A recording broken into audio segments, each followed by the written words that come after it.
अस्सलाम वालेकुम। आज हम लोग एक्सरसाइज 1.5 का क्वेश्चन नंबर 3 से स्टार्ट करेंगे। क्वेश्चन नंबर 3 में हमें कहा जा रहा है कि हमने क्या करना है, मल्टीप्लिकेटिव इन्वर्स फाइंड करना है।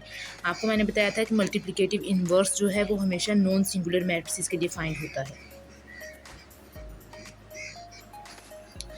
बट अगर मैट्रिक्स हमारे पास सिंगुलर हो तो उसका इन्वर्स कभी भी फाइंड नहीं किया जा सकता, क्योंकि वो इन्फिनिटी, उसका जो आंसर है वो इन्फिनिटी आ जाएगा।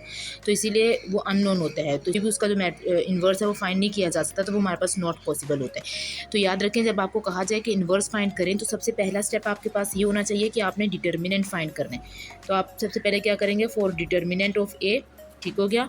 सबसे पहले डिटर्मिनेंट फाइंड करेंगे। डिटर्मिनेंट फाइंड करके आप देखेंगे कि मैट्रिक्स सिंगुलर है या नॉन सिंगुलर है। अगर मैट्रिक्स सिंगुलर हुआ तो आप लिख देंगे the inverse is not possible.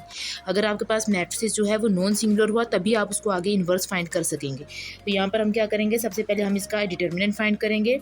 Formula हमारे पास डिटर्मिनेंट का क्या था, a D minus B c, यानी कि हम लोग इसको इससे मल्टीप्लाई करवा देंगे, -1 मल्टीप्लाई बाय 0, देन माइनस, और फिर उसके बाद 3 मल्टीप्लाई बाय 2। इसको हम सोल्व करेंगे, तो सोल्व करने के बाद हमारे पास इसका जो आंसर है वो आ रहा है -6। तो ये हमारे पास जीरो नहीं आ रहा है, यानी कि इसका जो डिटर्मिनेंट है वो हमारे पास नॉन जीरो नंबर आ रहा है। तो ये हमारे पास हो जाएगा नॉन सिंगुलर मैट्रिसेस। अब क्योंकि ये नॉन सिंगुलर मैट्रिसेस है तो अब हम इसका आगे इन्वर्स फाइंड करेंगे। तो इन्वर्स का जो फॉर्मूला होता है वो हमारे पास, मैंने आपको बताया था, इन्वर्स बाय एडजॉइंट मेथड।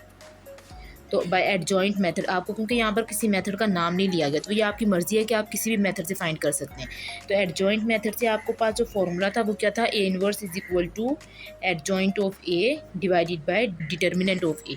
ठीक हो गया, ये फॉर्मूला था। अब क्योंकि डिटर्मिनेंट तो आप फाइंड कर चुके हैं ऊपर, आपने फाइंड करना है एडजॉइंट ऑफ ए। तो अब यहाँ पर लिखेंगे फॉर एडजॉइंट ऑफ ए। तो एडजॉइंट ऑफ ए का फॉर्मूला आपके पास क्या था, ए डी की जगह चेंज होती है, यानी कि हमारे पास अगर मैट्रिक्स जो है वो हमें ये दिया हुआ है तो हम क्या करेंगे, यहाँ पर ए डी की जगह चेंज करेंगे और बी सी का साइन चेंज होता है, राइट। तो हमारे पास यहाँ पर ए डी की जगह चेंज होती है, ए डी की जगह चेंज होगी और बी सी का साइन चेंज होता है, ये फॉर्मूला होता है हमारे पास, राइट। तो जब हम इसको फाइंड करेंगे तो ये हमारे पास क्या बन जाएगा, 0 -1, इन दोनों की जगह चेंज हो गई और इन दोनों का साइन चेंज हो गया। ये हमारे पास एडजॉइंट ऑफ ए आ गया। अब हम सिंपल क्या करेंगे, इसको फॉर्मूले में पुट करेंगे। फॉर्मूले में यहाँ पर एडजॉइंट ऑफ ए पुट करेंगे, divided by determinant of A put करेंगे। ये हमने पुट कर दिया। अब क्योंकि -6 डिवाइड हो रहा है तो मैट्रिक्स के अंदर हर नंबर से अलग अलग डिवाइड होगा। तो इसको हम किस तरह लिखेंगे, 0 divided by -6, -3 divided by -6, then -2 divided by -6 and -1 divided by -6। इसको सोल्व कर लेंगे। जब इसको हम सोल्व करेंगे तो हमें पता है 6 0 से डिवाइड हो रहा है, तो यहाँ पर 0 आंसर आएगा। माइनस से माइनस कट हो जाएगा, 3 1 ज़ा 3, 3 2 ज़ा 6, तो 1/2, 2 1 ज़ा 2। यहाँ पर इसको सोल्व कर लेंगे। तो सोल्व करने के बाद हमारे पास ये इसका आंसर आ गया। ये हमारे पास आ गया इसका इन्वर्स। क्वेश्चन नंबर 4 की बात करेंगे। क्वेश्चन नंबर 4 में हमें 2 मैट्रिसेस दिए गए हैं और फर्स्ट कंडीशन में हमें कहा गया है कि हमें ये प्रूव करना है कि अगर हम ए को एडजॉइंट ऑफ ए से मल्टीप्लाई करवाएं या एडजॉइंट ऑफ ए को ए से मल्टीप्लाई करवाएं या डिटर्मिनेंट ऑफ ए फाइंड करके उसको आइडेंटिटी मैट्रिक्स से मल्टीप्लाई करवाएं, तो तीनों का आंसर सेम होना चाहिए। तो इसको हम कैसे सोल्व करेंगे, स्टेप बाय स्टेप सोल्व करेंगे। सबसे पहले हम लोग क्या करेंगे, फर्स्ट स्टेप फाइंड करेंगे ए मल्टीप्लाई बाय एडजॉइंट ऑफ ए। सबसे पहले हमने ये वाला स्टेप सोल्व करना है। तो इसमें हम करेंगे क्या, A multiply by adjoint of A equal to, A की जगह पे क्या कर देंगे, ए का मैट्रिसेस लिख देंगे। ए की जगह पे ए का मैट्रिसेस लिख दिया। अब क्योंकि हमारे पास एडजॉइंट ऑफ ए नहीं है तो आप एक काम कर सकते हैं कि रफ वर्क में आप लोग एडजॉइंट ऑफ ए फाइंड कर सकते हैं। कैसे फाइंड कर सकते हैं, क्या बताया था मैंने, ए डी की जगह चेंज होती है और बी सी का साइन चेंज होता है। तो ये हमारे पास एडजॉइंट ऑफ ए आ गया। यहाँ पर एडजॉइंट ऑफ ए की जगह पे एडजॉइंट ऑफ ए की वैल्यू लिख देंगे, यानी कि उसका मैट्रिसेस लिख देंगे। अब देखें ये दोनों मल्टीप्लाई हो रहे हैं तो इसको मल्टीप्लाई करवाएंगे। आप लोगों ने लास्ट वीडियो में मैंने डिटेल में मल्टीप्लिकेशन करना सिखाई थी। रॉ को किससे मल्टीप्लाई करवाते हैं, कॉलम से। रॉ का first element multiply by first element of the column, then plus second element को सेकेंड एलिमेंट से मल्टीप्लाई कराएंगे। सेम काम इसी रॉ को इसी कॉलम से मल्टीप्लाई करवा देंगे। याद रखिएगा फर्स्ट एलिमेंट को हमेशा फर्स्ट एलिमेंट से और सेकंड वन को सेकंड वन से मल्टीप्लाई करवाते हैं। देन अब सेम काम इस वाली रॉ के लिए करेंगे, इसको पहले इससे मल्टीप्लाई करवाएंगे फिर इससे। तो इसको जब मल्टीप्लाई करवाएंगे तो फर्स्ट एलिमेंट को फर्स्ट वन से एंड सेकंड एलिमेंट को सेकंड वन से मल्टीप्लाई करवाएंगे। सेम काम अब इसको इससे मल्टीप्लाई करवाने जा रहे हैं, तो 4 को -2 से, देन प्लस 6 मल्टीप्लाई बाय 1। अब इसको सिंपल सोल्व करेंगे।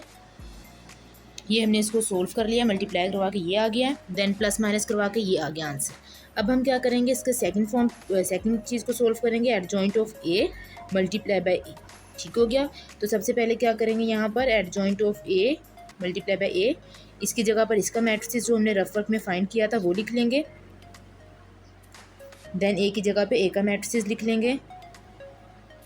अब इन दोनों को मल्टीप्लाई करवाएंगे, उसी तरह मल्टीप्लाई करवाएंगे रो को कॉलम से, पहले फर्स्ट वाले कॉलम से फिर सेकंड वाले कॉलम से।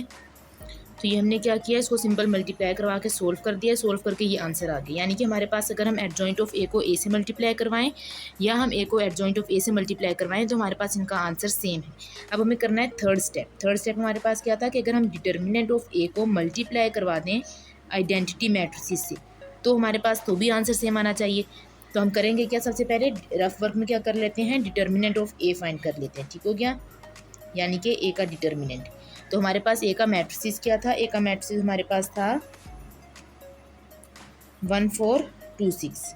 तो इसका डिटर्मिनेंट कैसे फाइंड करेंगे, 1 multiply by 6 yes 2 multiply by 4। तो इसको सोल्व कर लेंगे तो 6 माइनस 8 ये हमारे पास आ जाएगा -2। ठीक हो गया, ये हमारे पास आ गया डिटर्मिनेंट ऑफ ए। अब हम इसको क्या कर लेंगे, हम यहाँ पर इसको सोल्व करेंगे, डिटर्मिनेंट ऑफ ए को आइडेंटिटी मैट्रिक्स से मल्टीप्लाई करवाएंगे। डिटर्मिनेंट ऑफ ए है -2 और आइडेंटिटी मैट्रिक्स हमें पता है हमारे पास क्या होता है, ये होता है। ठीक है, इसको मल्टीप्लाई करवा देंगे। तो जब हम इसको मल्टीप्लाई करवा देंगे तो हमारे पास आंसर क्या आ जाएगा, ये आ जाएगा।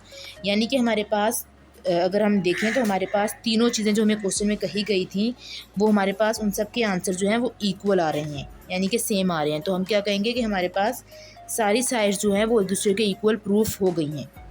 तो हम कहेंगे हमारे पास ये तीनों साइड एक दूसरे के इक्वल प्रूफ हो गए हैं, तीनों का आंसर सेम आया है, तो ये हमारे पास प्रूफ हो गया। सो क्वेश्चन नंबर 5 पर आते हैं। क्वेश्चन नंबर 5 में हमें दो मैट्रिसेस दिए हुए हैं, एक को हम ए का नाम दे देते हैं, एक को हम बी का नाम दे देते हैं। तो हमें क्या बताना है कि ये दोनों मैट्रिसेस एक दूसरे के इन्वर्स हैं या नहीं।